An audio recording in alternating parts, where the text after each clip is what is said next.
नमस्कार विद्यार्थी मित्रांनो, मी निधी तांबे, डिअर मॅथ्स बाय निधी तांबे या माझ्या मराठी यूट्यूब चॅनलवरती तुमचे स्वागत करते. तर आज आपण इयत्ता 5 विषय गणित, तर आपण संख्याज्ञान हा टॉपिक शिकत आहोत. तर आपली बेसिक उजळणी झालेली आहे. मागील भागात आपण बेसिक उजळणी केलेली आहे. तर ह्या भागात आपण 6 अंकी संख्यांची ओळख करून घेणार आहोत. ठीक आहे.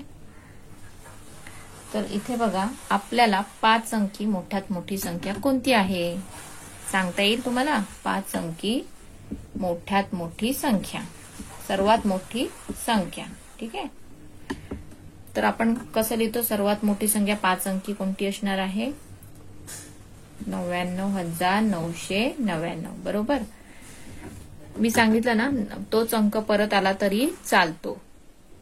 99,999 ही 5 अंकी संख्या आहे आणि ही सर्वात मोठी संख्या. बरोबर. आता ह्या 5 अंकी संख्येमध्ये जर 1 मिळवला तर काय होईल? बघा, यांची जरा बेरीज करूया. यामध्ये 1 मिळवल्यावर किती होणार आहे? बघा, 9 अधिक 1 10. बरोबर. 1 परत 9 अधिक 1 10, 9 अधिक 1 10, 9 अधिक 1 10, 9 अधिक 1 10. अशा पद्धतीने जर बेरीज करत गेलो तर मिळणारं उत्तर हे किती अंकी संख्येत आहे? बघा, 1 2 3 4 5 6 6 अंकी संख्येत आहे. बरोबर. तर आता हे 6 अंकी संख्येत कशी म्हणायची? याचं स्थान काय? याला काय म्हणायचं? 6 अंकी स्थानापासून सुरुवात होणाऱ्या संख्येपासून कसं वाचन करायचं हे आता आपण पाहणार आहोत. आता बघा, आपण 6 अंकी संख्येची ओळख करून घेत असताना आपल्याला माहिती की एकक, दशक, शतक, हजार, दशहजार. ठीक आहे. आता पुढचा जो कॉलम आहे तो कशाचा असणार आहे? लक्ष. लक्ष म्हणजे लाख. ठीक आहे. म्हणजे 6 अंकी संख्यांची ओळख करताना किंवा वाचन करताना हे लाखातून आपण म्हणणार आहोत. आता बघा, एखादी संख्या घेऊया आपण. ठीक आहे. आता इकडे बघा, मी एकक स्थानी 9, दशक स्थानी 9, शतक स्थानी 9, हजार स्थानी 9, दशहजार स्थानी 9 आणि लक्ष 9. आता याचं वाचन करताना काय करायचं हे लक्षात ठेवा. याचं वाचन करताना शेवटून आधी पहिले स्वल्पविराम कुठे द्यायचं हे तुम्हाला सांगते. शेवटून शतक नंतर 1 2 3 म्हणजे 3 स्थानानंतर इथे तुम्हाला स्वल्पविराम द्यायचे आणि नंतरचे जे नंबर्स आहेत त्यानंतर 2 नंबर्स नंतर तुम्हाला स्वल्पविराम द्यायचे आहेत. ठीक आहे. अशा पद्धतीने आता याचं वाचन करताना ही कोणाच्या ह्याच्यात आहे? लक्षच्या. म्हणजेच कसं वाचन करणार? 9,99,999. म्हणजे याचं वाचन कसं केलं आपण? कोणाच्या कॉलम मधून सुरुवात केली? लक्ष मधून. 9,99,999. अशा पद्धतीने याचं वाचन करायचं आहे. आता अजून एक उदाहरण घेऊया आणि परत एकदा आपण वाचन करूया. पुढील दिलेल्या संख्या आहेत बघा. इथे बघा, एकक स्थान, दशक स्थान, शतक, हजार, दशहजार आणि लक्ष. बरोबर. लक्ष पासून आपल्याला सुरुवात करायची आहे आणि हजाराच्या स्थानी काय आहे? 0 आहे. मग आता काय करूया आपण? कॉमा देऊया आधी वाचन करताना. ठीक आहे. आणि आता वाचन कसं करणार? लक्ष मधून आहे 8 लक्ष किंवा 8 लाख. तुम्ही कसंही म्हणा, 8 लाख किंवा 8 लक्ष असंही म्हटलं तरी बरोबर आहे. 8 लक्ष. हजाराच्या स्थानी काय आहे? 0 आहे. म्हणजे त्याचं आता वाचन करायचं नाही. म्हणजे कसं? 8,03,63 असं वाचन करायचं आहे. ठीक आहे. अजून पुढील उदाहरण बघूया. पुढील बघा, एकक, दशक, शतक, हजार, दशहजार, लक्ष. ठीक आहे. आपण कॉमा देऊया आधी 3 स्थानी, शेवटून 3ऱ्या स्थानी, नंतर 2ऱ्या स्थानी. बरोबर. आता कोणाच्या रिक्त जागा आहेत? हजाराच्या जागा आणि शतकाची जागा आहे. त्याचं वाचन करायचं नाही. वाचन करताना त्या संख्यांचं वाचन करायचं नाही. ज्या संख्या ज्या स्थानी आहे त्या स्थानांचं वाचन करायचं आहे. ठीक आहे. आता ही 9,49,00,000. फक्त काय वाचन केलं आपण? 9,49,00,000. ठीक आहे. हे मधले जे शून्य आहे त्यांचं वाचन करायचं नाही. ज्या शून्याची संख्या 0 असतं तेव्हा त्याचं वाचन त्या कॉलम मधलं करायचं नाही. फक्त कसं करणार आहोत तुम्ही? 9,49,00,000. ठीक आहे. पुढील उदाहरण बघा.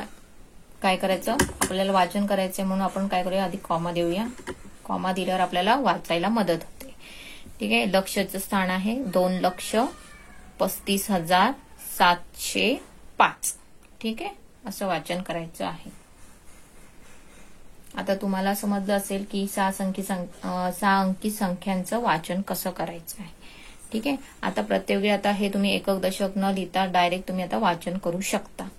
पण 6 अंकी संख्यांचं वाचन आणि लेखन बघूया. आता तुम्हाला समोर संख्या दिलेली आहे, त्याचं आपल्याला वाचन करायचं आहे. ठीक आहे. ही 6 अंकी संख्या आहे, म्हणजे 6वी संख्या ही आपली सुरुवात कशी होणार आहे, लक्षणे होणार आहे. म्हणजे लिहिताना कसं लिहिणार आहात बघा. आता 7 लक्ष किंवा 7 लाख, कोणती संख्या लिहा, लक्ष किंवा लाख. 7 लक्ष 65,000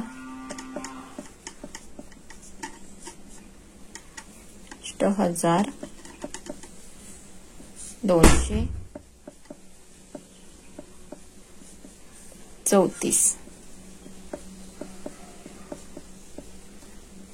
ठीक आहे. असं तुम्हाला हे वाचन आणि लेखन करायचं आहे. आता पुढील संख्या बघा, आपल्याला वाचन करूया. 9,09,99. ठीक आहे. कारण दशहजाराच्या संख्या कशा रिक्त आहेत. आपण कसं लिहिणार आहात, 9 लाख. तुम्ही लाख, लक्ष काही लिहू शकता. 9,09,99.